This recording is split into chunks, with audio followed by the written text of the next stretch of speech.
He told me, and he said you knew, and I knew. All right, good evening, Finance Committee meeting, April 22nd, 2015. This is a continuation of the meeting we had on Saturday.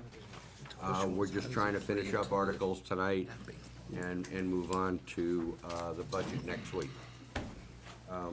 First item on the agenda is minutes from Saturday. Move to accept. Second. Any discussion? All in favor? Nobody's in favor? Yeah. All in favor. Unanimous, favor. unanimous, Mr. Chair. Abstain. All right, before we start with the agenda, I have one thing I have to put in front.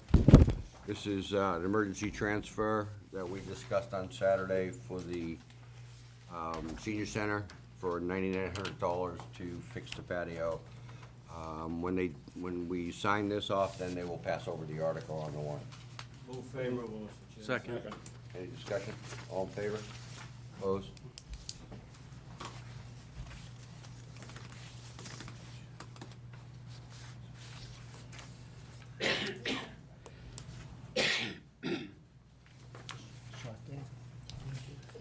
Okay, planning board articles. Article 20, Larry is here.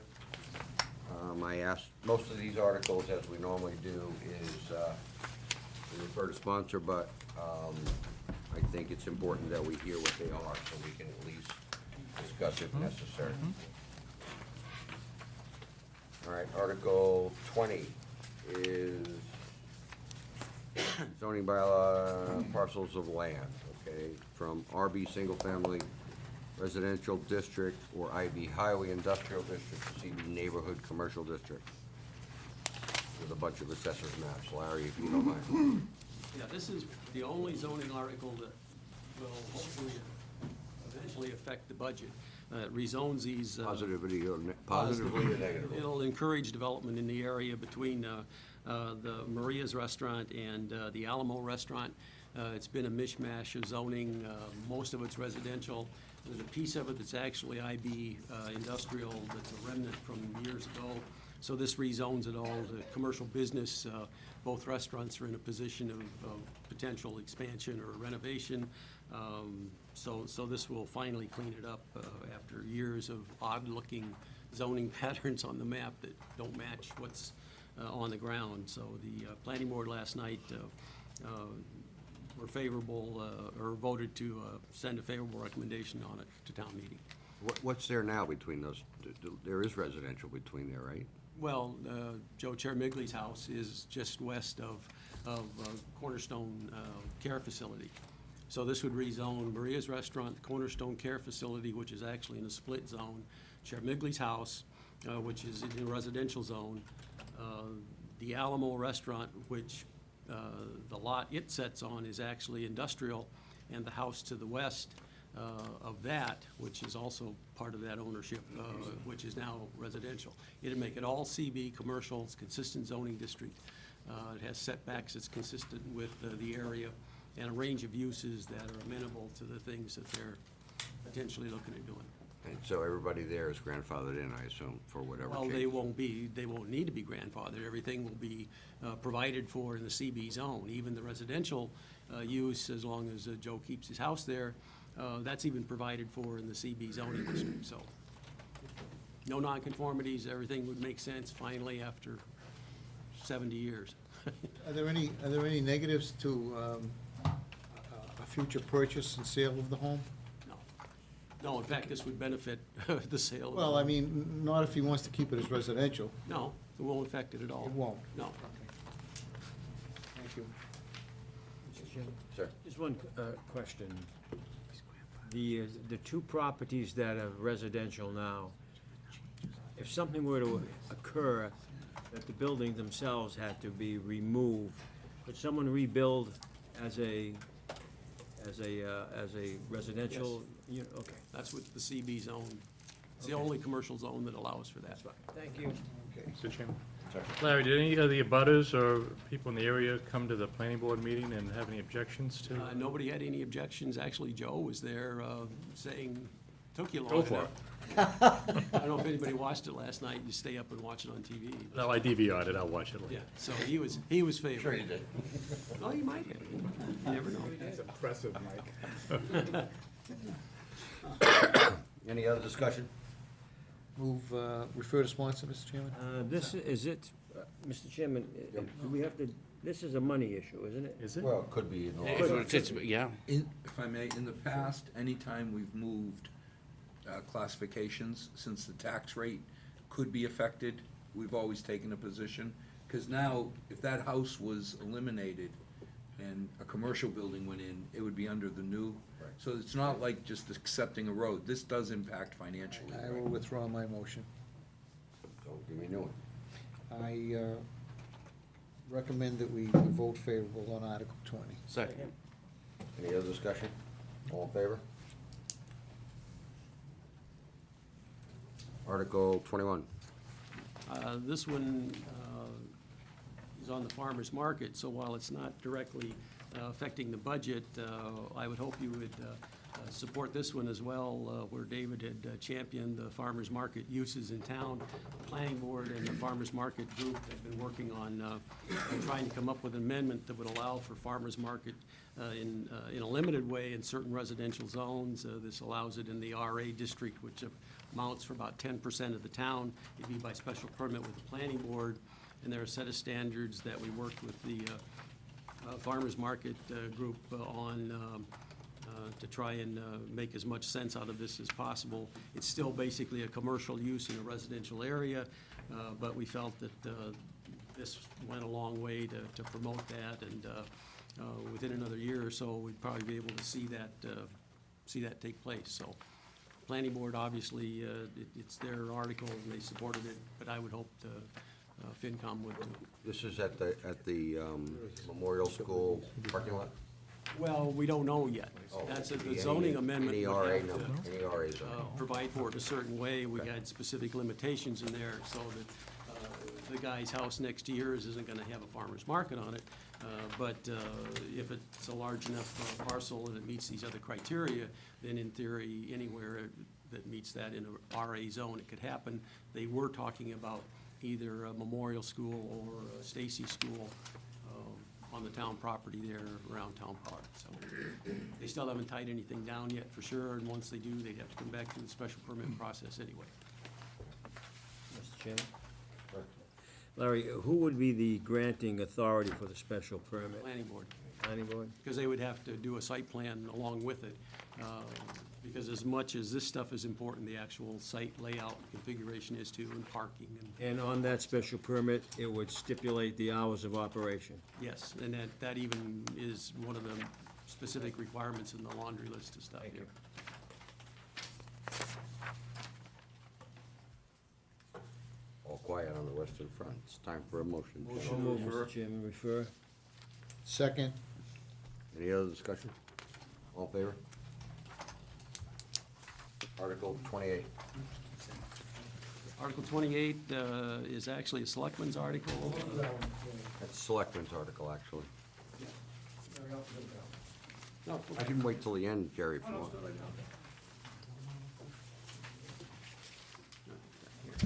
want. If you were watching the planning board last night, I'm sure you were. Yeah, so it presented to the planning board last night, and after a lot of discussion, they did vote favorable on it. And this is a simple proposal that we came up with through the course of the past year and issues of enforcement and review of the sign bylaw. It was found that there was a situation where, under the current bylaw, signs, as you have, say, down at Rosenfeld Park along the outfield, the typical kind of signs that are there to support the Little League and the various donors, and they're all technically illegal. So this seeks to alleviate that by putting a provision in the bylaw, which, along with other exceptions like political signs that accept from the provisions of the bylaw, also signs that are, as it states here, that erected and maintained on publicly owned athletic facilities to the extent authorized and approved by such board or agency with jurisdiction over such facilities. And that's going to be, of course, the town park facilities that are under the jurisdiction of the park commissioners, or the high school field under the school committee. So it's always going to be either the school committee or the park commissioners are going to have the jurisdiction over these, to allow these kind of signs, basically to support the activities that are there, or other activities. So It really is that simple. We're trying to make our zoning bylaws sort of conform to the long-standing practices that have gone on in this community for those kinds of signs. And is very typical in many communities. Including Tank Field. And Tank Field is under the park commissioners, so they'll have control of that. Right now, that's been sort of a, well, there's been no control over that, and it's become a very commonplace over all of my years in Milford, and I'm sure long before, for people to put up community kinds of signs as to various activities. But it clearly needs controls, and this, I've talked to, well, the parks director about it, and if this bylaw passes, they'll develop a system of permitting and governing the size and the location of signs, so there'll be some consistency to it, so there's just not a mishmash of signs up there, but something that'll not be offensive to the neighborhood, but still allow that activity to go on. So, if you wanted to, if a community organization wanted to put a sign up at Tank Field, they'd have to go to the Parks Department, park get a commission, permit. yes, that's right. Have to meet certain regulations and Pay a fee. size. I was gonna say, Is that there a was my fee question. involved? Is there a fee? I wouldn't think there'd be a fee involved, that's for the park commission to decide. Wouldn't all this fall under past practices and precedent? I mean, we've been No, doing no, it it's, forever. violation of zoning is a violation of zoning, and right now, clearly, the erection, putting the signs at Tank Field, or the signs down at, Rosenfeld Park to support, they're quote illegal, unquote, right now. There's no past practice or precedent in the field of zoning. Hold on. Jerry, are these permanent signs? No, this comes under the category of temporary signs. These are all temporary. Well, yeah, they're temporary. I don't know actually what they physically do with the signs along the outfield down at Rosenfeld Park. I'm not down there enough to see. I think they're annual. Stay over the winter, but I have the feeling they're there for the season, and they come down, and others go up in the next season. Are they regulated in the size the sign can be? That will be regulated by the park commissioners, who regulate it right now, and will continue to regulate it. But zoning in the town with regards to signs, isn't there a size regulation on There are a signs? lot of different size regulations, that's correct, right? So this article, the way it's written here, could have any size sign you want. Theoretically, as you Put could a with. billboard As up. you could with political signs and other kinds You of could signs. put a that- billboard up if you In wanted. theory, you could, but I don't think you're gonna see your school committee or park commissioners doing a lot. No, I'm not suggesting they are, but it could happen. It could happen. Could happen. Sure. You thinking about putting, never mind. Chuck? Sure, what about like yard sale signs? Yard sales? Yeah, this doesn't, yard sale signs, Sometimes you see them hang up on tank field fronts of yard sales. yeah, I know. Or But telephone again, poles. park Telephone commissioners will poles, take it. yeah. Telephone poles are illegal anyway, people do it, you know. The number of illegal signs of that category, that low category, they're out there, and every community suffers from that to some extent. Mr. Chairman? Sir? Yes, Mike? Your article says publicly owned athletic field facilities, but I noticed on a similar fence at Louisa Lake along Della Street there, I guess it's a protection against falling over into the dam area. But the same thing happens there, but that's not a athletic field facility. Is that still just under the Parks Department, or? Well, I actually, you know, this wouldn't address Louisa Lake. It only addresses these very specific locations, publicly controlled athletic facilities. So if there are, I'm not making any judgment on any signs down at Louisa Lake. I'm not in a position to do that right now, so. And is there some way that, I can understand what you're doing, I don't have really a problem with it, but a problem I have is that the signs, once their useful life is ended, are still there. That's- People don't go out and grab them. That's right. And there should be, before anybody gets permission to put a sign in, there should be an understanding that if it's to cover this period of time, then when that time expires, the sign should expire. More than an understanding, frankly. I mean, you can't put all this detail in a zoning bylaw. That doesn't make sense. The Board of Park Commissioners will develop a system. They'll work with me. We've talked about it. So there is an expectation that the sign goes Oh, absolutely. after its useful life is, And so if Come and gone. if some charity puts up a sign and they don't take it down, we'll just tear it down. I mean, that's. well, I know, but I don't think we want somebody running around town of Milford that works for the town of Milford pulling down signs. But you'll do that in the instance where the people just don't do it. But there'll be a permitting system that'll set a definite period of time and will require that the people getting the permit take the signs down. But again, in that level where they just don't do it, let's take them down. So Jerry, there's really no problem. This is just getting ahead of it to kind of Yeah, well, message. it's trying to clear up a problem that, you know, again, of signs that the whole community accepts and wants in terms of Rosenfeld Field, to make them legal. I mean, But there's no like, oh my God, we got a problem with these signs or that. This is just to kind of get it all well, it'll get some compliant. control on the problem, to the extent you view the tank field area as a problem, it'll get some control over that. Some people would say there should never be any signs there, but a lot of the community thinks it's a good location for these kinds of community events, signs, but better that there's some control over it, and let the park commissioners take control over it and make it work. Two questions. I like the intent of the article, but I have a concern. You talked about the permitting process.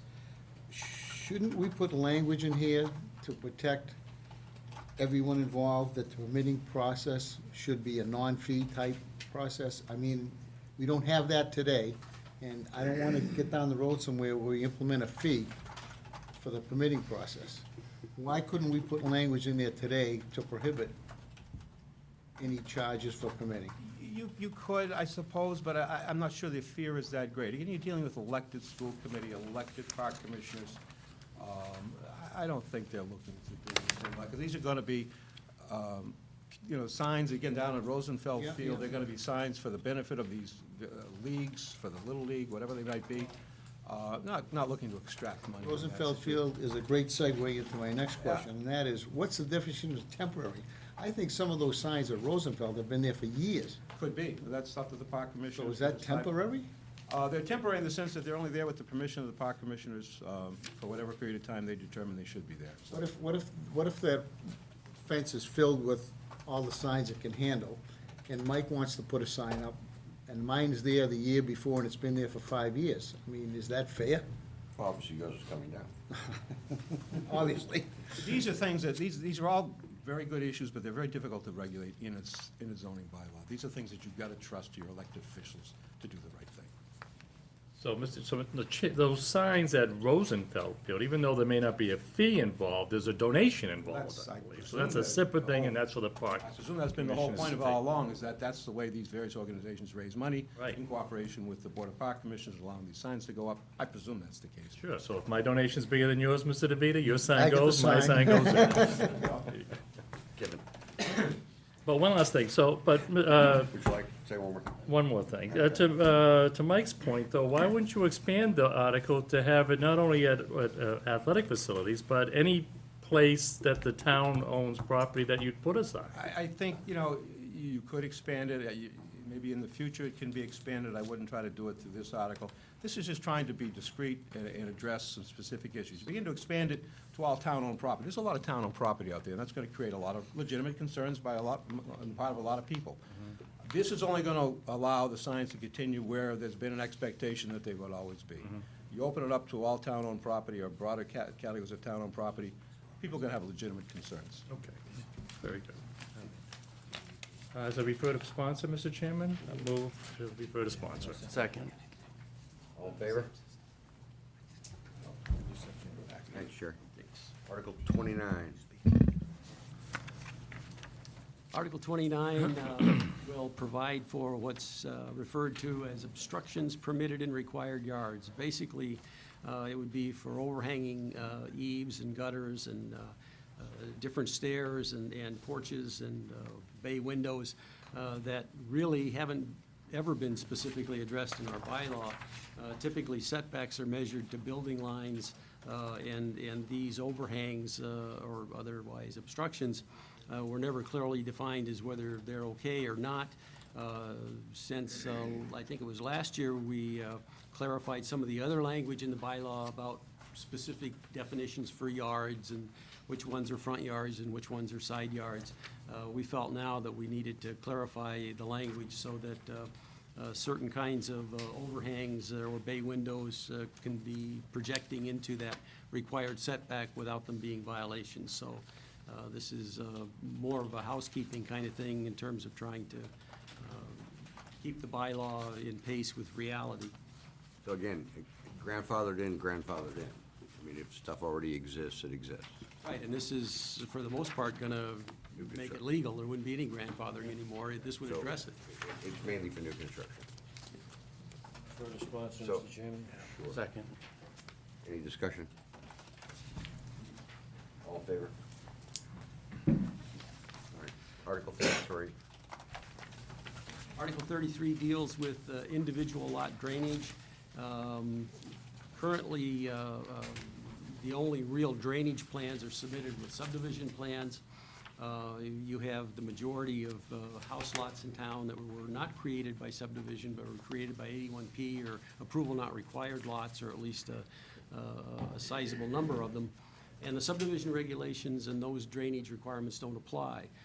So a builder may go out and build on a lot that's been vacant in a neighborhood for a number of years, and all of a sudden, the houses on either side end up having runoff problems because of the quality of work in some instances, or lack thereof, that was used in developing the lot.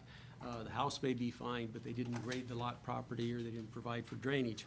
So this would allow, through the building official's review of plans, to allow for the town engineer to review a drainage plan that was actually submitted, that really was a plan and not just, well, I'm gonna put the house there kind of thing.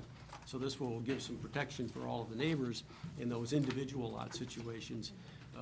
The planning board also beefed up the drainage requirements in the subdivision regulations to address this same thing for new subdivisions coming in, but there's still been this black hole of all of those lots that were created by 81P. So that's what this does, is protect the neighbors from improperly installed drainage or grading. How does erosion fit into this? Well, this would prevent it How would it prevent erosion?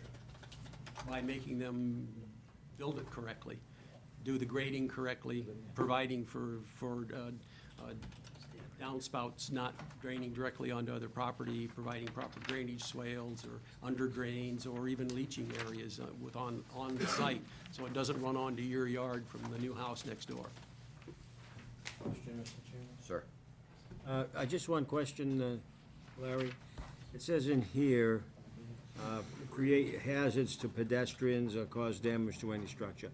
Some folks discharge from a sump pump off their driveway, and it runs into even on a sidewalk or on a roadway, and obviously in the winter it freezes.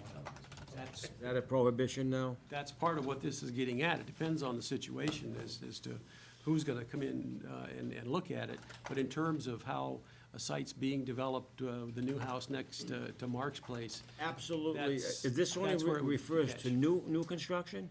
primarily.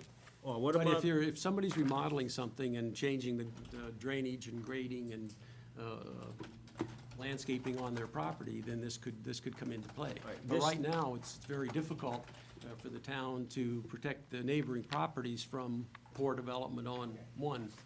If this were to pass, and a house exists today, or 100 houses exist today that were discharging from their sumps onto the roadway or onto a sidewalk, and that obviously is gonna freeze in the wintertime, that would not be prohibited by this article. Well, this article wouldn't apply. This article gets triggered through the building permit process. So existing houses, you wouldn't be able to directly apply this to existing houses. Thank you, I just needed I needed a clarification, thank you. Motion to refer to sponsor? Second. All in favor?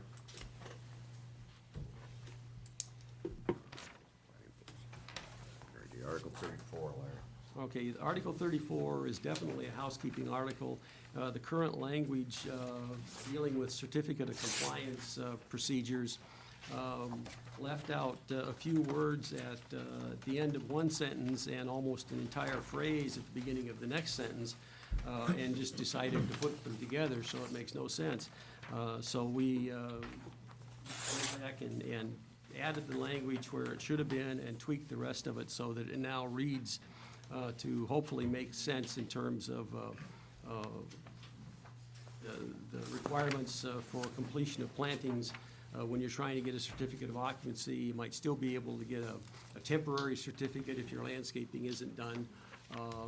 And this is primarily for non-residential developments, but to the extent that the season interrupts planting the rest of the required landscaping, you can post a bond, you can go through a process So that whole process hasn't changed, it's just that the verbiage now reflects reality.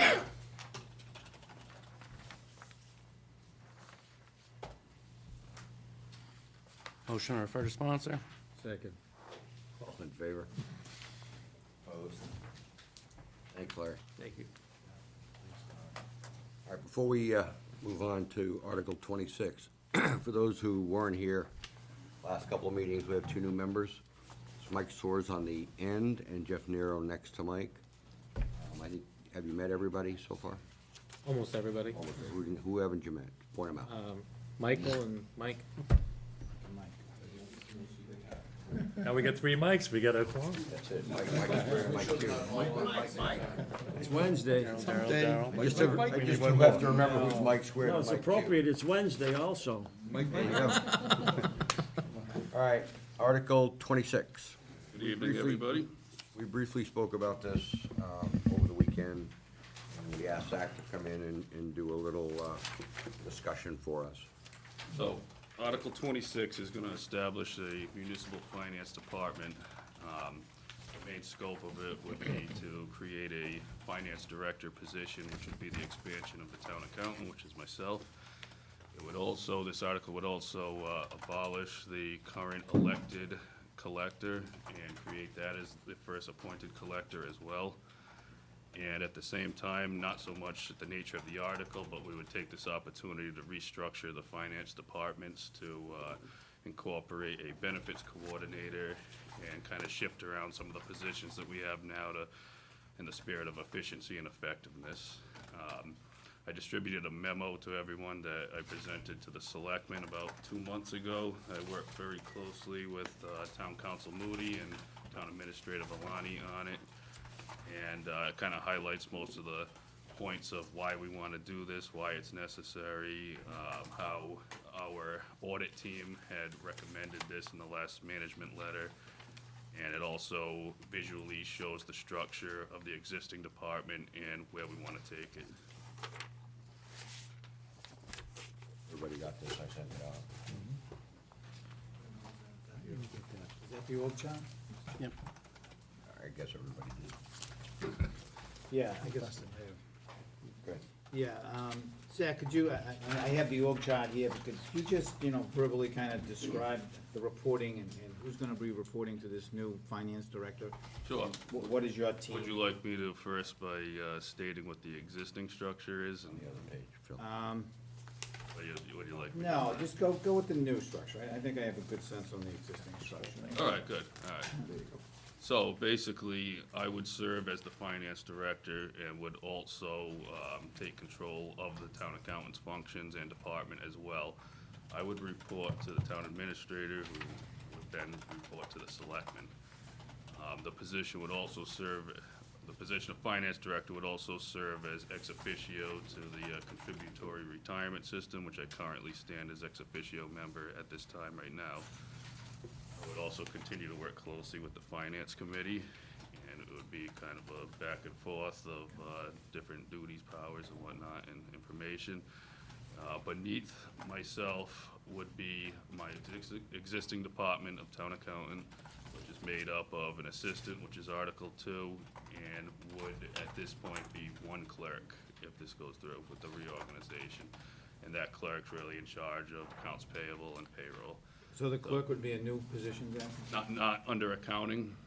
The new position that would come in would be under the benefits coordinator. So this is existing staff, just kind of restructuring it and putting responsibilities where they belong and where they should be to better enhance a whole bunch of different areas.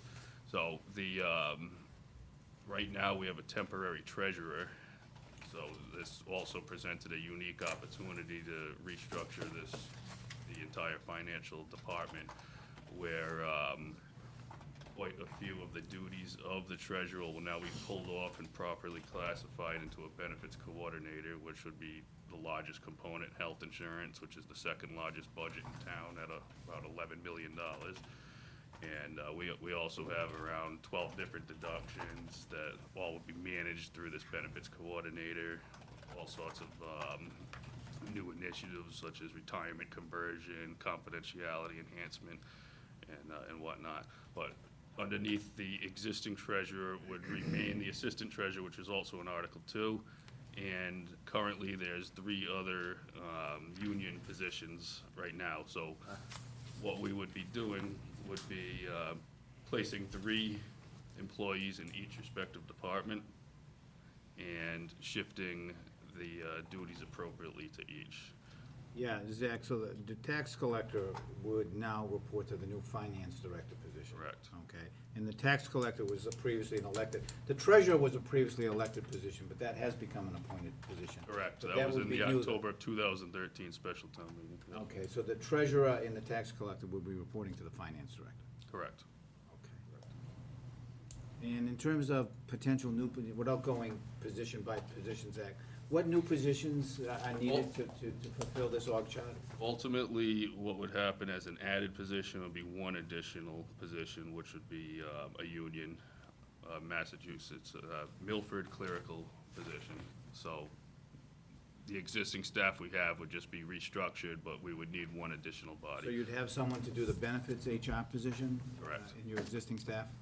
Correct, yes, yep. I would be recommending Kelly Capisi, who has an outstanding reputation of doing what she can do with the benefits. Okay, so you're looking for 1 clerk in all of this? Correct, Okay. correct. We've already approved that budget. Yeah, okay. No, I just wanted to make it clear that I understood the org chart, Mr. Chairman. Thank you. Yeah, Thanks, I Zach. think you've answered this question already, Zach, but let me just re-verify it. Does this afford us additional flexibility with respect to clerical staff? More than it did in the past? Because there are busy times in different departments, as I'm sure you know. Yeah, I mean, one of the main objectives of this plan is, I mean, you go through town hall and the financial department, especially accounting, especially treasury, is the workflow is unbelievable, and there's no downtime ever. I mean, Diana can tell you right here, you know. So yeah, it will ease some of the workflow, but at the same time, be able to shift our focus into areas that just have not had the proper attention, and, But there's no union restriction that a particular clerical position can only do these types of functions. Is there gonna be some cross-training so that during times of vacation? the plan is definitely to do some cross-training, and this will be somewhat of a work in progress. Yeah, so I understand, yeah. Ultimately, at the last meeting, we talked about seasonal help in the collector's office. So ultimately, what my objective would be is to cross-train somebody to be that seasonal help in the existing staff, and then as we get down the line, take that out of the budget. So no, that's definitely part of the plan. Thank you, thank you. Al? So there's 1 additional hire or 2? 1. Yeah. Zach, just, Yeah, I'm ready to move that we recommend favorably. I'm ready to do that because it's been a long time coming. It should have been here a number of years ago. And I commend the selectmen for bringing it forward at this time because we are a $90 million corporation and we're going to get a better handle from a financial direction. Correct. So I commend you, so I'm prepared to recommend favorably, sir. Second? Any other discussion? I got 20 minutes to kill. All in favor? You can dance. You could talk. You can dance. Yes, I could. yeah, Thanks, Zach. Thank you. And good luck, man. yeah, Good luck. good move, Zach, good move, good move. Yeah. Bonnie's not here yet. She wasn't on for another 15 minutes. Jerry, would you like to regale us with some stories? Yeah. We can do Article 27, Article 41. Great. What? Yeah. Absolutely. Now, can you get the ball game on the? Not allowed. Celtics, you mean? Not yet. Well, we can save that for the end. We'll save it for the end. Not doing the CIC tonight? No. Article, we already did 27, right? We Think did so. on No, Saturday, sir. but no. No, we didn't. I didn't think we did. I don't have a record of it. All right, Article Okay. 27. Okay. Seek additional funds to complete the gutter work and other scope of work at the town hall roof. Just a quick background, if you remember, this was originally bid in the spring of 2013, which would include not only the town hall roof, but shingles, snow guards, gutters, et cetera, the entire project. The bids came in over the appropriated amount. At that time, it was determined to proceed just to re-shingle, to re-roof. Okay, so the new roof was done, as you remember, in the fall of 2013 by a company called Bay State Contracting. During the subsequent winter of 2013 and 2014, we know we had two tough, obviously difficult winters. We then started to experience icicles over the doorways. The public walkways were encumbered. We had to actually shut down at one point the ramp here to the lower level of Town Hall. The fire department would come and help us out by knocking down the icicles, et cetera. We then decided to go out and to do a scope of work to provide and install lead copper gutters, downspouts, roof apron, valley flashing, reflashing around the tower base, and hip-style snow guards. In addition, we added a snow melt system over the three entrances, and we had a management of lead paint, base paint on the tower was added also. Both estimates, including the design and the contingency, were $264,000. We then went out to bid. Bids were opened on February 3rd. The range of the bids was from $261,000 to $418,800.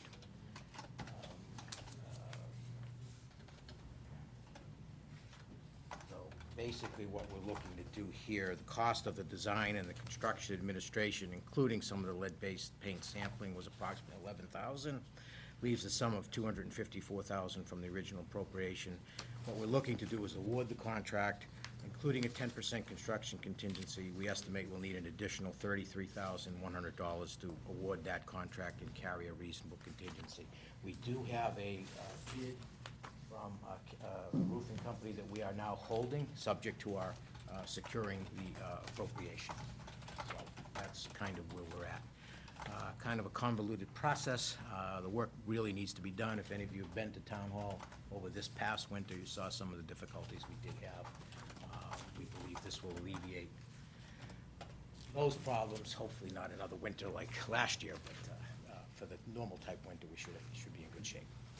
So that's what we're looking to do. Rick, just so I've got it clear. Sure.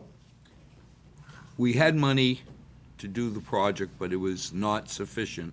Correct. So we cut back scope, And we did the roof only. and we did only the roof. Correct. So now how much money is left over from the original? If you recall, we did, the original, we did transfer money from the roof account, just so I get the right numbers. It was, let's see, approximately $66,600. We transferred from the town hall roof account. You also remember we transferred from the window account also, because I had a good sum left over there, $128,000 roughly. So those sums were included. So you need the 67, the 128, and an additional 33. Yeah, 33.1, correct. Looking for 35, just to be, that includes a 10% contingency. So it's 35. Correct, is the article, correct. So, we're confident that by adding these gutters and stuff, it's gonna prevent all the backup and ice and all that stuff that we had before. I mean, if we have a winter like we had before, I mean, I have gutters and I had icicles down to the floor, so, I'm not 100% confident this is gonna solve You're a looking for a 100% problem. guarantee with the winter that we had last year. Oh, in general, Uh, on an average winter. Yeah, no, we are confident, yeah. In fact, this type of snow melt system, I'm told, was used at the library roof and did quite well. Oh, so you got, they're heated? Correct. Oh, so it's a little. Over the you have three heat- entranceways, correct. Over the entranceways. Yes, correct. And you know my feeling on the heating. I know. Anything over 2 inches of snow, hey, They don't work. they don't work. All right, any other? Well, real quick, Mr. Chairman, so Al, do we, this was part of our capital budget planning, but now we're going over that number by $35,000, right? We did not have 35 in. Okay, so where's that put for our capital plan? We now have 35 in, and it puts, well, I shouldn't say that, depending where this money comes from, because if it comes from this year, it does not affect next year's capital plan. So we have to decide, you know, this is gonna be money in May, Yeah, so we're okay with the money we have, but the reason I'm hesitating is we've got this little project called Godfrey Brook at 1.8 million. Next. What I'm saying is, I can't give you a straight answer till I know where the 1.8 falls or how much of it falls. If we didn't have that, I'd say we're in good shape, right. because it's this year. We had this set for next year, and we're pulling it into this year. Godfrey Brook will be next year. July. Well, July 1. Okay. based purely on the merits, regardless of the funding, I'm willing to make a favorable recommendation. Right, I mean, the idea is to get this done. Right. In this cycle, so. I understand your question. Calling the fire Based on the department merits. to knock icicles down. I'll second the motion. All in favor? Opposed? Bob? Thank you. Don't go away. Tell a story, Wade. Article 41. Told me you had that one wrapped.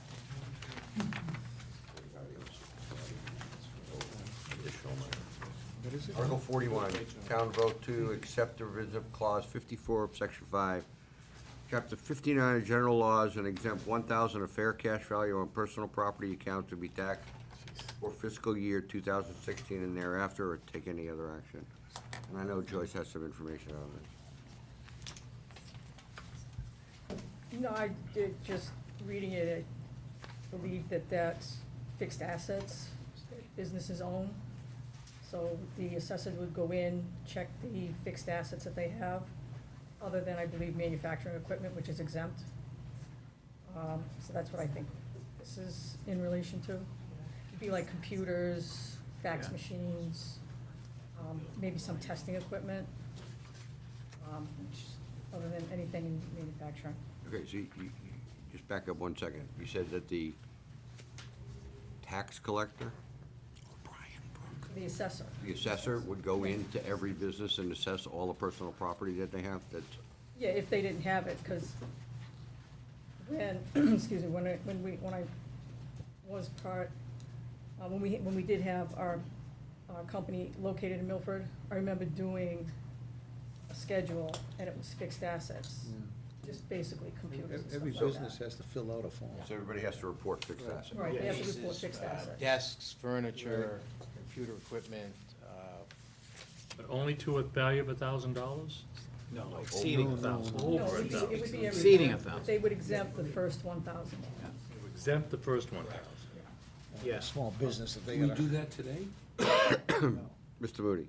Yeah, let Jerry. I don't want to speak for the assessors on this, but I think what this does, it's in a provision in the law that will allow us to exempt the first $1,000. And the reason for that is because many of these small businesses, they've got $750 worth of, and we end up sending a tax bill for $7.50.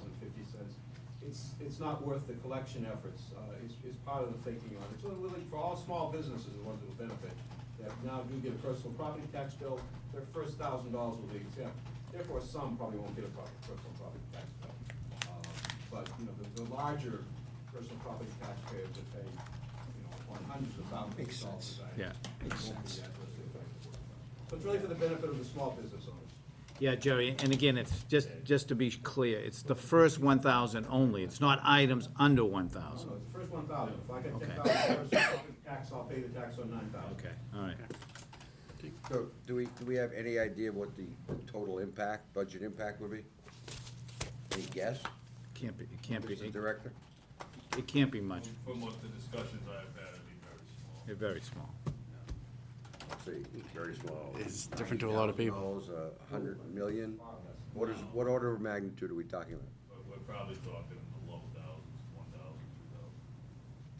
1,000, 2,000. $30 per every $1,000. What's the rate? That's- Yeah. That doesn't, It's what? So every business that has $1,000 of stuff, $30 is the tax rate, 30 times however many businesses, there might be 100 businesses, that'd be $3,000. It's actually over 1,000 businesses Yeah. down, but. Well, there may be or may not be that actually have stuff that's taxable. Many of those don't pay personal property taxes. Only the small businesses there pay the personal property tax, but there's a few large ones that are exceptions, but the small ones. Mark? I guess the question, I think I like this, because if you're saying Zach's gotta send out a bill for $7.50, Jerry, but I'm just saying, by the time, let's say it's $9. By the time you do the invoice, you mail the invoice, you get the check, you deposit the check, I don't know that we're saving, when 4 people touch a $7 check, I don't know that we're saving any money. I think this will save us money. The majority of these get abated anyway, which is kind of what the point. Oh. Yeah, I end up having to go to court every year to sue people that don't pay their personal property taxes, it's no lien. And we end up collecting 1 out of 10 because usually the small businesses disappear. So there's a lot of trying to chase this money down, a lot of, as you just indicated, that have to be made of these small ones. I apologize because I think you guys have covered, but I just want to confirm this. We're not just talking about losing the money from the people from 1,000 less. You're also giving $1,000 discount to everyone. So it's not just that $7. It's a $30 discount. But I'm talking about on the first 1,000. That applies to everybody. So I just want to be sure that we're not just losing the income of that $7. You're losing the income from every company. I just want to be sure that we're talking about the same thing. Yeah. So every company gets that benefit. So that could be considerable then. That is why I brought it up. Yeah, Zach, just in terms of, I understand the administrative convenience, and you're really looking to identify those companies that only have $1,000 or less of tangible assets, right? And how many companies would that be, just to give me a sense? Any idea? Because, again, you're trying to, it's administrative convenience, but I wanted to know how many companies we're talking about. I wouldn't be able to give you an answer. Yeah, okay. I'd be throwing a number out. It can't be many, though. No, it's not. But I think Chris's point should be discussed again. Yes. What he said was, if I heard him correctly, every business in town is gonna get $1,000 deduction regardless of the size of the business. Exemption. So, an exemption. Exemption. So that tax money for that $1,000 will be lost townwide, is what we're saying. And how much is it per thousand? 30? If there was 1,000 businesses at $30, that would be $30,000 total for the whole town. Yeah. If there was 1,000 businesses. I think Mr. that's Chairman, a big if. you know that this is an assessor-sponsored article, and I'm sure they'd be happy to give you that. Oh, they would have that detail. When you want to hold it for your next meeting, I'm sure they'll give you a memo telling you precisely. what Yeah. it is. Maybe That would we be will. good. That would be good, Mr. Chairman. I'll make sure you get that. I should have, I didn't We look just at need that, some actually. details. That's fine. I apologize. That's okay. I'll make sure you get the information. We'll table Yes. Article Yeah. 41 to next meeting. Yeah, thank you. Thank you.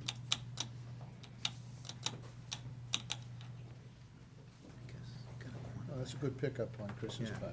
yeah. To me, Oh, you're right. $30,000 for a convenience is not worth it anymore.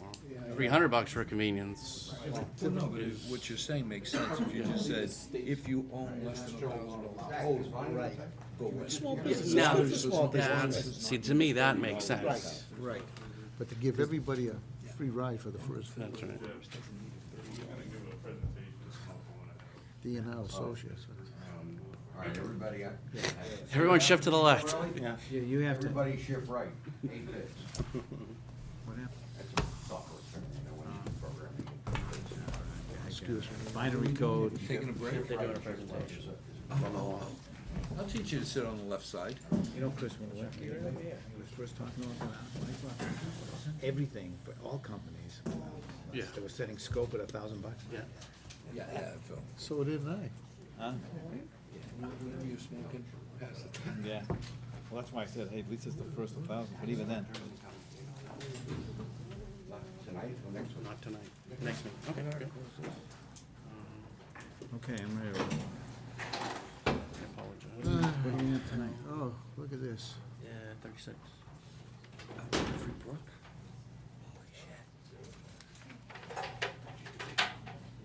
What article is it? 36? 36. Mr. Godfrey, what? Take that.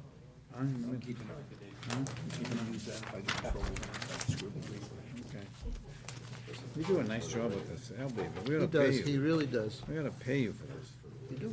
They doubled my salary last year. Yeah. That's great. Is Christine giving you specials? Let me know if she doesn't give you specials. I don't get one.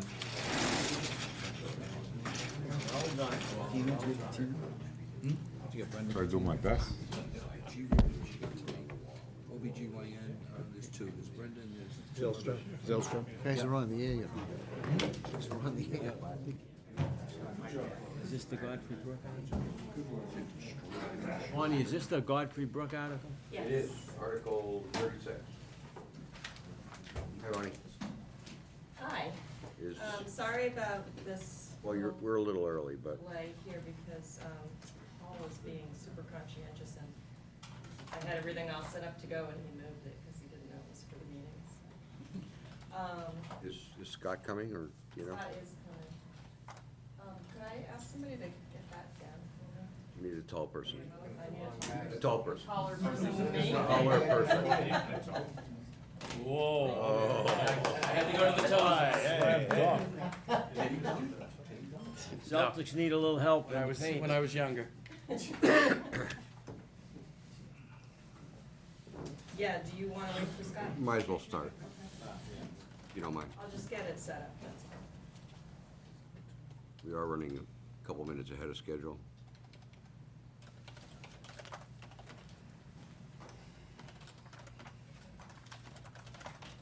This is a half-size set of the plans.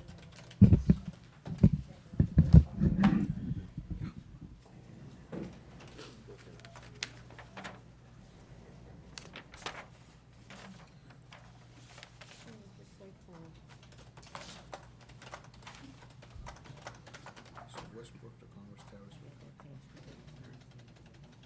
And then this is East Main Street. Commerce Terrace, Westbrook, Walnut.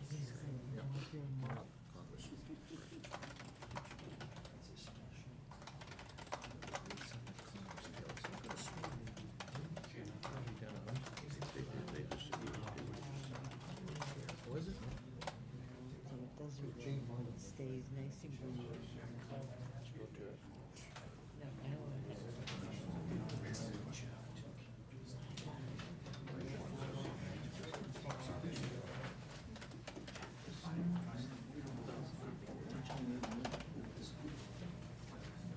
Actually 2.6, but the computer might be at risk. Click here.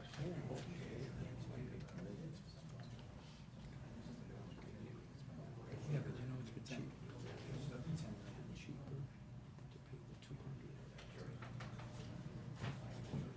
Than it was to go out and borrow $5 or $6 million to do this. As long as. What are we gonna fund this baby?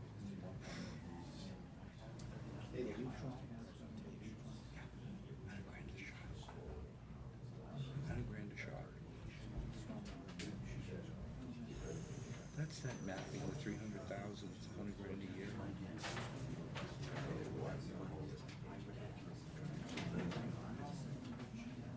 You got it. Just like next year. Move stuff this year.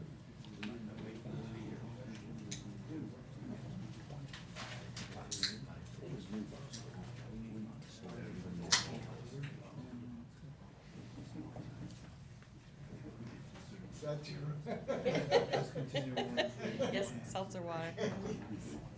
My liquid courage. There you go. What's the issue on the personnel board? Why is that a big issue? Huh?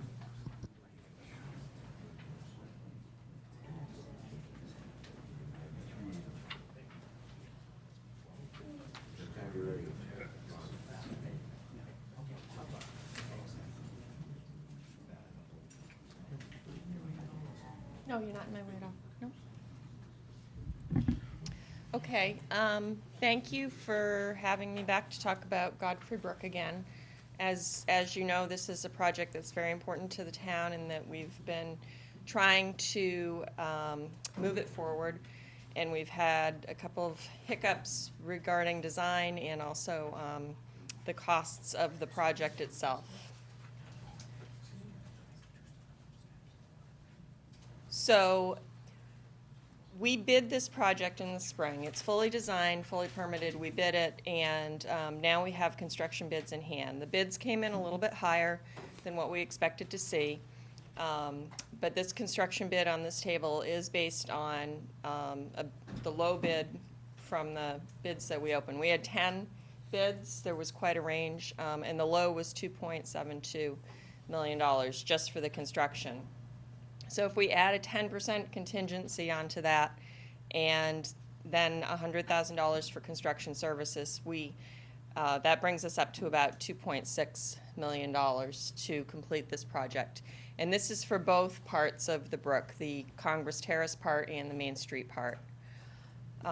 Just a reminder, we do have 2 FEMA grants that total approximately $800,000. And these grants must be expended by March 2017, or else we will lose them. They can only be spent on these projects, and they can only be spent in this breakout that's shown here. So if we only do part of the project, we only get part of the grant, or one of the grants. This is an overview of the project location. So it's not actually one long continuous project. It's 2 separate projects, Congress Terrace, from Congress Terrace down across Westbrook Street and to West Walnut Street, and then Main Street culvert replacement from just upstream of Main Street to just downstream of Main Street.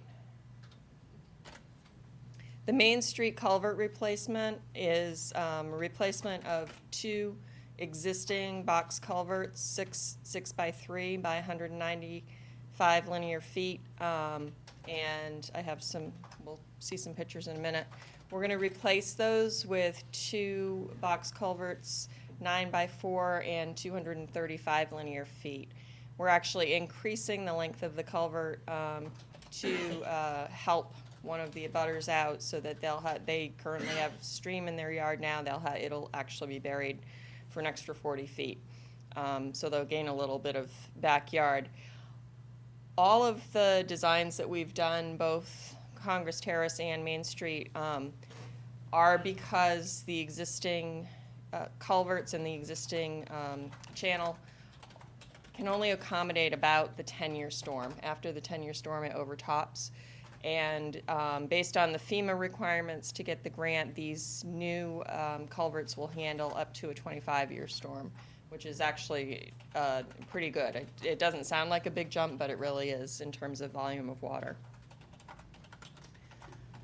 Congress Terrace is replacement of the existing culvert from where the previous repairs to Congress Terrace just upstream finished. So across Congress Terrace, this portion of the pipe is completely subsurface. It goes through a couple of backyards. So it'll be replacement of that down to Westbrook Street. And then from Westbrook Street, it'll continue down to West Walnut Street. So the portion from Congress Terrace to Westbrook Street is an existing stone culvert, 6 feet by 4 feet by 240 feet. We'll be replacing it with a reinforced concrete culvert, 10 feet by 3 feet by 240 feet. Oh. They were excited. They wanted to get started early, so. Okay. Sorry I'm late. The portion from Westbrook Street to West Walnut Street is replacement in kind of the 356 linear feet of pipe that is there now. And it also includes the relocation of about 400 feet of sewer main. So that's the overview of the 2 separate projects. Other key points to keep in mind are that this has been fully permitted. We have a Mass DEP 401 water quality certification. We have an Army Corps 404 permit, and we have a Milford Conservation Commission order of conditions. All of these permits are good for 3 to 5 years, so as long as this project goes forward in a timely manner, then there should be no concern about permitting.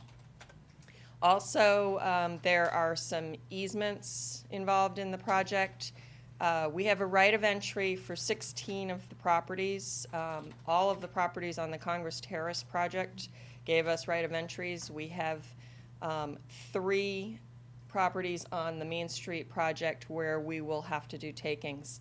And we have actually already done the appraisals for those properties, and we're ready to move forward with the takings as long as the project is actually going to move forward. This is a picture of just upstream of Main Street. You can see that the foundation for the building is actually the side of the channel itself, and you can see that it's in pretty poor condition. So we discussed, Scott and I and Zach and Paul and Rick all brainstormed what could our alternatives be when the bids came in and we realized that they were going to be a little bit high. I didn't think I was chocolate with them. Oh, and you, and Mark.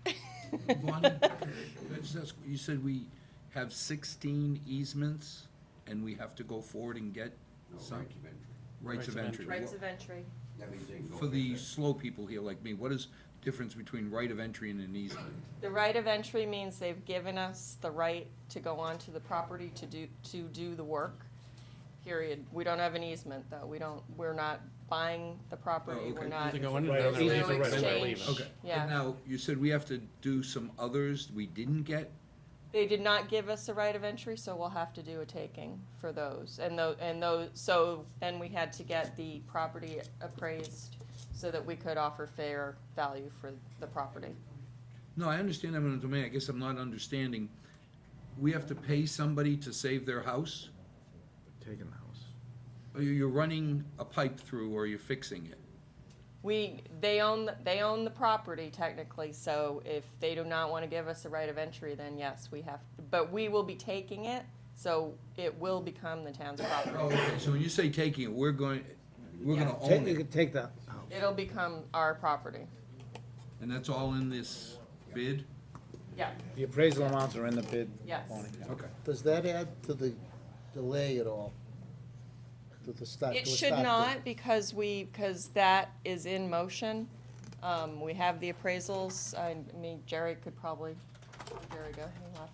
Could probably speak to that a little bit better about how long that's gonna take, but we've, already gone through the appraisal process. How many of these And you places could do we work have to somewhere take? else, I would imagine. We'd save that portion for last. That's correct, yep. Any other questions? So we're gonna have to buy related 3. that? 3, yep. The total appraisal amount for those 3 properties, and we're not buying the whole property, we're just buying the little portion that That we little- need. Yeah, one of them is only a couple hundred square feet. The total appraisal amount is $27,000. Oh, okay. Okay? What, do you think, we're buying acres of land? Well, no, I worry that you're going through somebody's house and you have to own the house. No, we're not going through any, we're not going through any houses. Okay. No. So, the alternatives that we came up with were, 1, to do the full project as we had planned, or 2, to break it up and just to do the Congress Terrace portion. So, let's talk about the first alternative. To do the whole project, we would have to appropriate the full $2.6 million.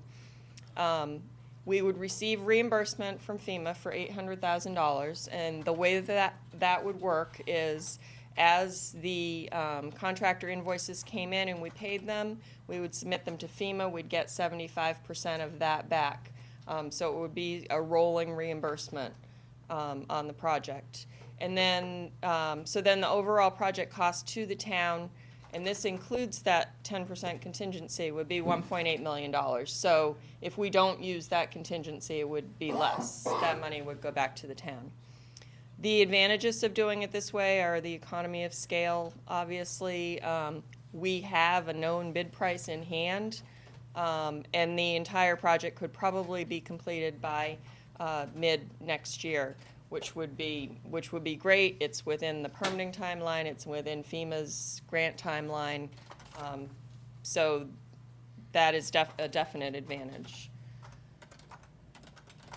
This is a picture of Congress Terrace. This is near Westbrook Street, actually. So you can see the condition of the walls and the vegetation. And so alternative 2, to rebid just Congress Terrace, because it's a little bit less expensive. It's a little bit less complicated in terms of the easements, the takings, traffic control, all of those things. We would have to rebid the project, though, if we did this, because we can't award a project unless we have the money appropriated, and we can't reduce the scope of a project before it's been between bidding it and awarding it. So we would have to throw out the bids that we have in hand now. So there's a little bit of a risk there. The estimated cost of construction based on the bids we have in hand is a little over $1 million. I would recommend putting a 25% contingency on this, only because the range of the bids was about 25% from the high to the low. There was a little bit of a difference between the high and the low, a big difference between the high and the low in the bids. There would be a decrease in the amount of construction services required, probably about half, so 50,000 instead of 100,000. So that brings our total estimate for Congress Terrace up to about $1.3 million. And then after the FEMA reimbursement, we would only get $404,000 back from FEMA for this, so it would be about $906,000 to the town. This is the portion of Congress Terrace that has already been fixed, so you can kind of see it's pretty dramatic, the difference. The advantage to doing it this way is obviously it's a lower cost to the town today, this year. Disadvantages, though, it would not address the Main Street issue at all. We may end up losing the Main Street FEMA grant. We may end up having to do additional permitting if things lag too long. Rebidding may result in higher prices. And we probably would end up with a very compressed construction schedule, too, if we tried to go back out and rebid Main Street next year or at a later time, and then still trying to meet that FEMA schedule. So there are a lot of advantages to doing the entire project as one project. And this is a picture of the brook just downstream of Main Street. Also, you can see where the walls are sort of leaning in from the top. So this is a very important project to the town. It will help relieve flooding and personal property damage. It'll improve safety of these culverts that are not doing so well. It'll actually help improve stormwater quality, which will help us with our stormwater permitting. So there are many, many benefits to the town for doing this project. Mr. Chairman.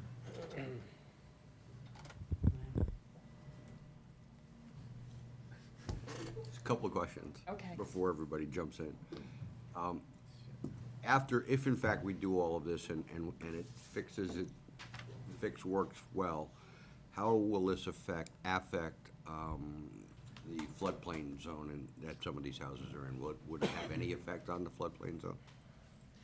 No, I don't believe it would actually. I don't think that's how they figure that they factor in the floodplain zone, or the flood zone. That's based on elevations, but there would be a lower incidence of flooding. So, but people still have to get flood insurance and do all that? I would think that they probably would, yeah. That wouldn't change it. Wouldn't change it at all? No. Okay. Like she said, that's all elevation, so. Aldo? Mr. Chairman, I think we've been dealing with this for a good long time. And certainly in my mind, and I would suspect in most of the folks around, that this is a project that needs to be done. We've been talking about doing this project for a long time. If we can afford to do it, which I believe we can, then I think what we should do is appropriate the money that's necessary to put together with the FEMA project, marry those dollar amounts, and finally, after all this time, let's put the project to bed and let's do what needs to be done. Yeah, I have a similar question, Vorney. You know, we've been doing Godfrey Brook for a number of years, and does this do it? If we do the complete project? Not even close. Not even close. No, it doesn't. That was unanimous. Not even close. Yeah, that was an easy one. So wishful thinking on my part, huh? Scott can tell you how much work has been done to date. A lot of work We've has spent been done. millions on this, on Godfrey Brook over the Yeah, years. in bits and pieces, but most of this project is a big part of the problem. So this is a huge chunk to save us a lot of issues. No question. I don't think we're halfway there, but a lot of the other stuff isn't as expensive of work. There's a few culverts, yes, that are gonna be expensive, but just doing walls and things like that are much less expensive. Yeah, I mean, I agree with Aldo. It's a project that obviously has to be done. I do think we have the means to do it, and I was just hopeful it was the end of the road, but, It's a step closer. I think the total cost for redoing the entire thing is in the $35 to $40 million range, if I'm not mistaken. And the whole thing, the whole Godfrey Brook, not just this section. And that's years down the road. I know that. They did a report in 2007. GZA did an evaluation on the brook, and they picked out priority sections that they felt really needed to be done, and that estimate was around $6 million. That's 2007 dollars, so it's probably more like 10 now. Double but that, right? Yeah, Right. yeah. And the state, the state government had issued a bond bill of $40 million at the end of Governor, whatever his name was, the last guy. Patrick. The Democrat. And we're hoping that we can garner some of that money. $4 million was set aside for Milford Godfrey Brook, but the question is if we're gonna get any, and if we do, how much. So there's a bunch of discussions going on with state senator and the representative, and actually, last week, we met with Lieutenant Governor Polito at the school, and it was brought up at the school as well, because when we wanted to put it on her radar, that the money was needed here for this project. But we can't bank on that, so we have to be able to fund the total 2.8 with the funds that we have, minus the 800 that we're gonna get. And Zach, Paul, everybody sat around a table and came up with a plan to do all of that. So we could talk about that now, or you wanna finish talking about this first? Well, Mark, I can say I don't like it. None of us like spending $2.6 million. But when I hear Main Street, you know, and with all due respect, I know Congress Terrace is important. But Main Street, if we were gonna cut anything out, I wouldn't cut out Main Street. And the problem is we're just kicking the can down the road. Because all we're gonna do is if we cut out Congress Terrace or Main Street, in a year, it'll be back, it'll be more expensive. My understanding is we're not sure that we would get it approved again immediately. And you can't blame them if they offer you the money and then you turn it down, they may give it to somebody else. My gut feeling is, as much as we don't like this, we gotta fund it, figure it out. What made me feel better is when, not better, but when I asked if we did get the $4 million from the state, can we use it? And it was like overwhelmingly, yes, there's more than that to do. So we're not really losing anything, except we gotta come up with an extra 1.8 million. I thought the total was 2.6? Yes. So 1.8 Well within, net. well within your budget to write that check, right? So I'd say move, let's go. Yeah, Yeah, let's go. absolutely, I couldn't agree with you, and there's no way that I'm in favor of sending money back to the federal government. I mean, I am not sending return to sender on that check, as well as it's gonna cost a lot more later on. My question for you, Vonnie, you've said about 8 times, every slide that came up, the vegetation is causing issues here, vegetation is causing issues there. So we clear out all the vegetation and everything's great. The vegetation's gonna grow back. Now, who exactly does it fall under to maintain the vegetation so it doesn't 15 years or 20 years from now put this back to where it, is that fall to Scott? Is it fall to, who takes care of that? we used to take care of it. We used to do as much as we could with what we have. Yeah. There's no way of doing the whole entire brook. It's just impossible. And there's a lot of it we don't even have access to. Well, the only thing, I mean, we build a new building and we say that we are spending a big chunk of money on a new building. We're gonna make sure that we maintain it properly. It's still not our property in most cases to go out there and cut brush. That's one issue. And the other issue is conservation. We're really not supposed to be out there cutting the brush. But, so, this is the That doesn't make sense. section of, Built this in is the also section of Congress Terrace, just upstream of where we want to do the work that, how old is this? What's 5 that? years old, 6 years old? 7, 8 years. Yeah. And you can see there, it's a nice solid concrete wall, so you aren't gonna get plants growing Yeah, through you're it like you talking- do in the stone walls. Okay, I don't know anything about construction, I I thought the big just. issue was the vegetation's been there between the rocks, Between the rocks, yeah. and it pushes the rocks out and accelerates. Okay, it's not an open discussion, please. Are you finished? I'm done, thank you. Thanks, Ronnie. Maybe a question to Scott. When we build these, what type of warranty do we get from the construction people? White line. No warranty on the whole thing, right? Just 1 year. 1 year? That's it?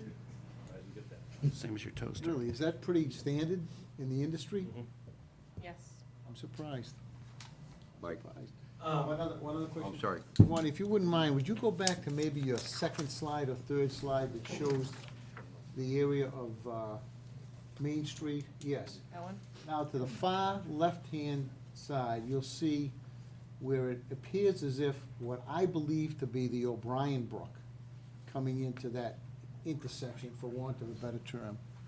Did you want to say something, Mr. We Chairman? couldn't remember remember the the name third of it. brook. I thought it was the gotta ask hospital It's brook, hospital but. brook. Yeah, Is it that's hospital that's No, hospital we It's not the remember. O'Brien Brook. Where's the O'Brien Brook? Ryan Brook is further upriver. So you can see on this My question one, is there any impact to that other leg tributary coming into that intersection of those two streams? no, because it is further downstream. So you can see on this one, that's Hospital Brook coming into the Main Street section. And then further downstream off of this graphic is where I don't O'Brien see it. and Can you- Godfrey Brook where merge. is- I don't see it. And what's orange, does that mean it's underground? This is the floodplain map. So here's the Main Street location. This is Hospital Brook here, and this is the Godfrey Brook here. Okay.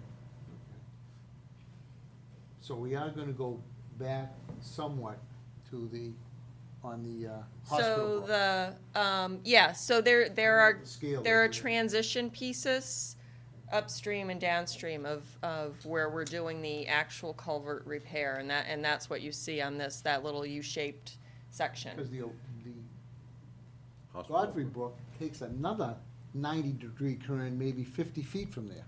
Yes, it It does. goes back up there. So there's two Yeah. 90s. Okay, thank you. Once we go forward with this project, how many years can we expect before we have to rebuild it again? Are we talking 50 years or? Probably not in our lifetime, I hope. It would probably a good 80 years before I would think it would have to be touched. I mean, it's 80 years old now, 90 years old now. We're doing it, so. Check my Google. Just a couple questions. Now, Oren, didn't we just vote to get rid of Oren Slip because of the hospital construction, or is that a different street? Does that impact O'Brien Brook? No, it goes around the end of it. Goes around the end of it? Yeah. And the FEMA grant, when's that expire? And are we guaranteed that the contract will be done so that we won't miss it? Are we gonna put that in the contract? Well, if we can, yeah, we'll put that in the It's definitely contract, in the that they'll contract, have a limited time to complete the work. Yeah, March 2017 is the end date. With penalty clauses, right? Yes, there are liquidated damages.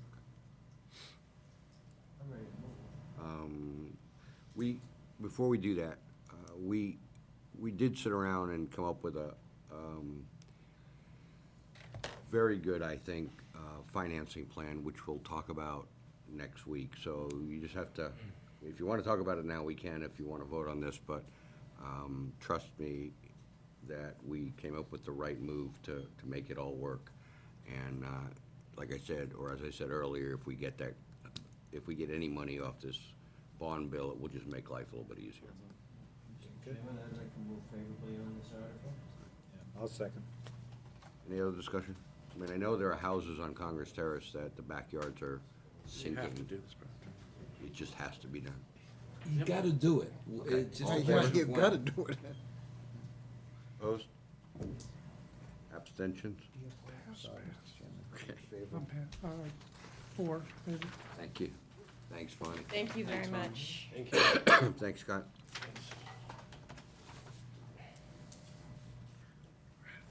All right. New business.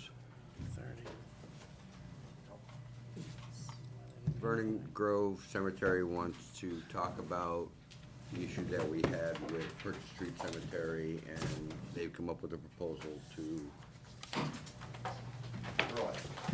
So we're done with articles? We're done with articles tonight. Yes, yes. Next Wednesday. We have a meeting next Wednesday, by the way, and we're gonna finish up everything. Yeah, that'll be good. I didn't make a copy, I apologize. Yes, did you do the, okay, good. Great, thank you.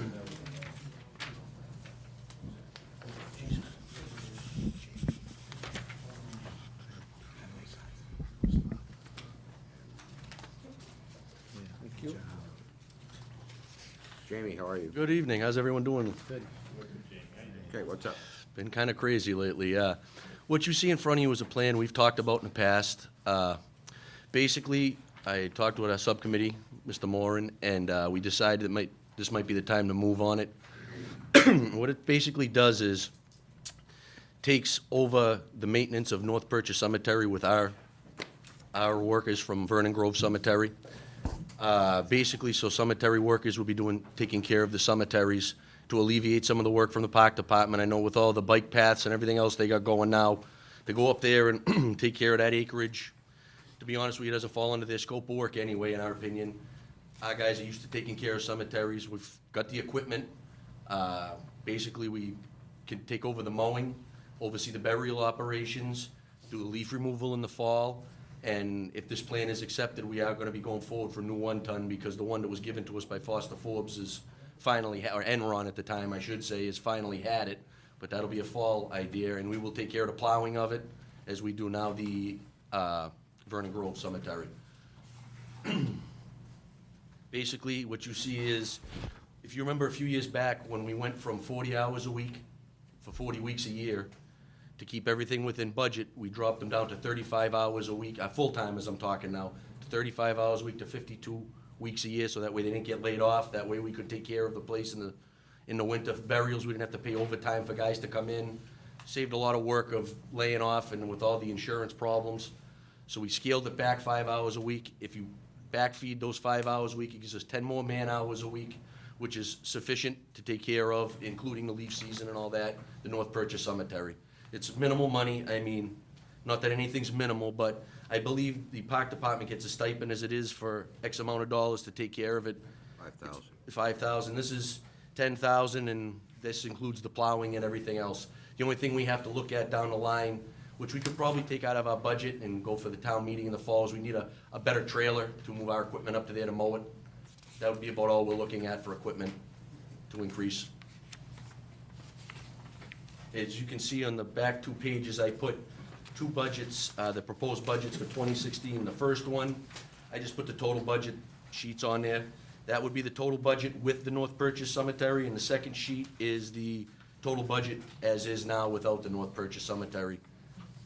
And there was another option on there we had discussed in the past to make the other part-timer or full-timer, but under our subcommittee's advisement, we figured option 1 was a better deal for the town, and that's where we stand right now.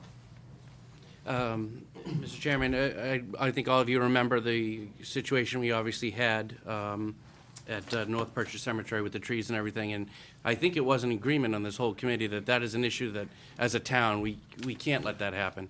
We owe that to the people of the cemetery and people who will be buried there in the future, that we need to address that.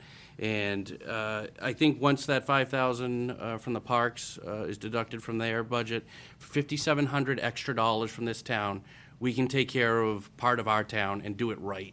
So to me, and I think Jamie did a good job putting everything together and the numbers and everything, I think this is something we need to do. I would move, I agree with Chris, without any question, $10,000 to $5,700 certainly is gonna solve the problem. So we won't be back here annually talking about how are we gonna get some trees cut, how are we gonna do this. I mean, my guys can take, I mean, as far as tree removal, some situations do fall above eye, but No, I that was don't. just, Yeah. that was just the, you know, that was, we seem to find something every year. Now there's someone responsible, they have their money budgeted, I think we should actually, accept that article, the option one, so we can really know what's happening and move on. Jamie, quick question. So $5,000 sounds like a no-brainer. But you said it comes with a new dumpy truck? Well, we're gonna be coming forward in the fall anyway. I've got some prices, I believe we're talking the same one that the park department got last year, it was about 50,000. When you Is say it we're gonna be already on the coming forward anyway. It's on what our is that? 5-year capital, on our plan, we On the pushed plan. it back, yeah, we pushed it back a year from last year because there was some other things going Okay. on, so And the we. trailer, Trailer's a couple $1,000s, it's not a lot of money. I just mean, wanna get. No, this isn't any, we're not going for any new mowers, I mean, that's down the line, they're on the capital plan too, but right now, it's just, we're really looking to upgrade. We were gonna be coming for a new 1-ton anyway, cause that one had it, and it can't plow, so it's I kinda just wanna get a useless. good understanding of how it affects the long-term capital. Yeah, Mr. Chairman? Sir? Yeah, Jamie, you were coming for the 1-ton anyway, I just wanted, you were gonna, so this is not an additional truck? This is not an additional, we were gonna be planning on coming for that this year, anyway, we backed it up a year. Jamie, how many people do you have in your department? Is it like two? There's 2 full-timers, they work 35 hours a week right now, 52 weeks a year, and I have one 19-hour-a-week employee who only works 40 weeks. He gets laid off in the winter because, I mean, you really don't need a third person in the winter as much as we'd like them. That was how we budgeted it all in. Okay, so you're gonna take the 2 35-hour guys and make Bump them them back up to 40. 2 full-timers. This isn't gonna affect the part-timer at all. Yeah, okay. I got it. Chairman? Thank you. Sir? So Jamie, I wish Jerry was here. Was there a legal issue with absorbing North Purchase Street Cemetery? And you can't use the trust. Exactly. We can't use any of our Vernon Grove Trust money for anything up there. I mean, basically, all we're doing is supplementing manpower. This is the way we're looking at it. I mean, there still is a North Purchase Commission that we have nothing to do with. I can have our guys oversee the burials. They can't accept money from it or any of that. That's still a gray area, to be completely honest with you, with the North Purchase trustees. That's a legal issue that has to be worked out. This is just literally us using cemetery personnel to take care of cemetery grounds. Have you, I'm sorry, No, it's all. have you spoken with town council about that? We have in the past about it, and there was no issues that came up right up until the point where we use Vernon Grove Trust money for something at North Purchase, as well as receiving money for anything, which we couldn't. Absorbing the North Purchase Street Trust. Cemetery group, right? Exactly. I'm basically, all we're doing is, instead of the park department taking care of it, No. we are. My question was, why can't we take the North Purchase Street Cemetery trustees, or whatever is left there? That is more of a question for Jerry. There is some legal stuff that goes on there, and I really don't have. I We think did address this at one time. Yeah, we did. We went down this road, and And it was, I think, a legislation. yeah, we had to disband to make a cemetery board, or for the town of Milford, you had to dissolve the Vernon Grove Board of Trustees and the North Purchase, and you had to go before, send a letter into the state, and then have a new board with different, it was a crazy system to get through for. Okay, I think we need to address it one more time and get clarification on how to manage that. Yeah, I agree with you. I mean, I it'd be don't know nice if to this- streamline everything, to be I completely don't know if honest there's with you. any funds left in the North Purchase Street Cemetery. I really don't, Whatever they- Miss Lovell was here. Motion for a she- favorable recommendation.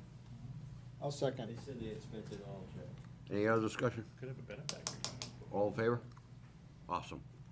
Mark, for the Thank you future. very much. There you go, Jamie, Thanks, if you would explore with your subcommittee chair, I didn't know we were still laying off and paying people. I thought, We're not laying off. No, he just said we lay off a guy in the winter. he doesn't get paid unemployment, though. Part-time. Oh, He's okay, only a 19-hour-a-week employee. okay. I just want to make sure we're not going back to where we No, were. the full-timers, that's why we did away with. We're not done. All right, thank you. Thank you. Jamie, good presentation. Jamie. Yeah. Paul, can you, I mean, I already updated the P and L, but can you update the budget? Huh? I didn't get a copy of Here. There's copies all over the place. Do we have any extra copies of what Jamie handed out? Here, look. It's okay. Here, Joe. Thank you. I'll take it. Paul.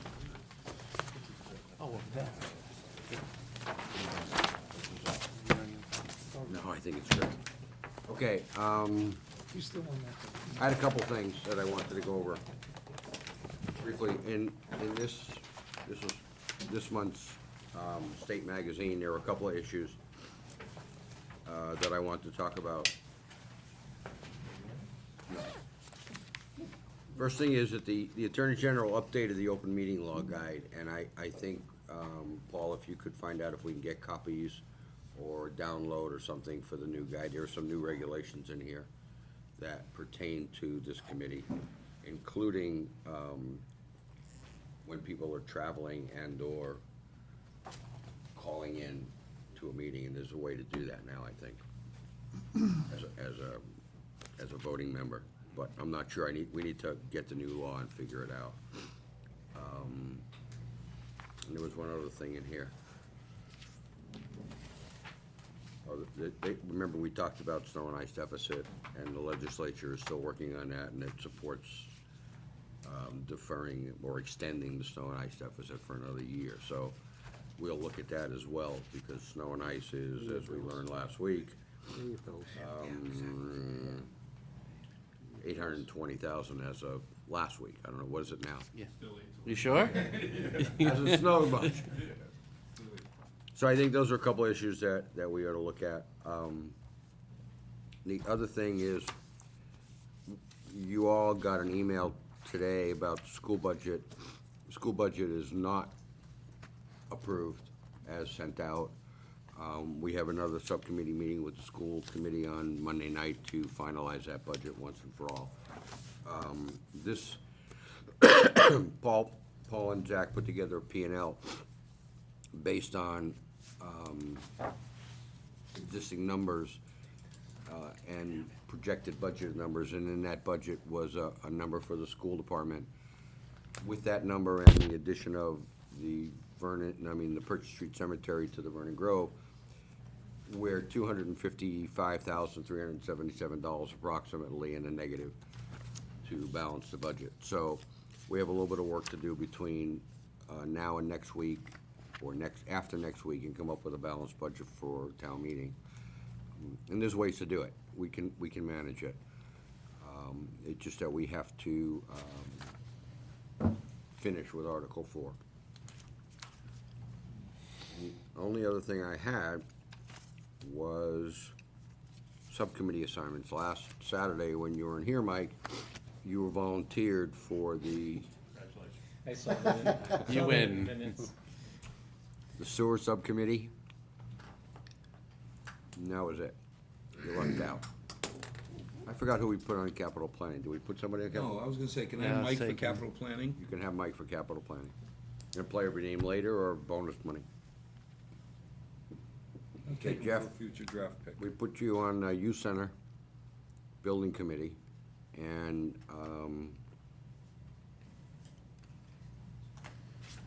on the health, human services committee. And that's where we are at this point in time. We're gonna rework this in June anyway for next fiscal year, so we'll add you to 55 committees and take some of the load off these old guys. I have nothing else. One thing, Mr. Chairman. Sir? Remind everyone around the table, I'm still accepting individuals' names for office, It's not till June. all right? We may, if I'm we, not gonna start chasing them in May. okay, yes, you will. No, I won't. Well, you do it every year. We have a meeting next Wednesday night, 7 o'clock. Hopefully, we have 1, 2, 3, 4, 5, 6, 7 articles to finish. 8 articles, and then the tax collector's coming in, and we should be done by then. Will we be doing Article 2 Wednesday, Mr. Chairman? We will be doing Article 2 if the selectmen do Article 2 on Monday night. Motion to adjourn. Second? All in favor? Oh. Thank you, and good night. Kids. Mr. Calabash.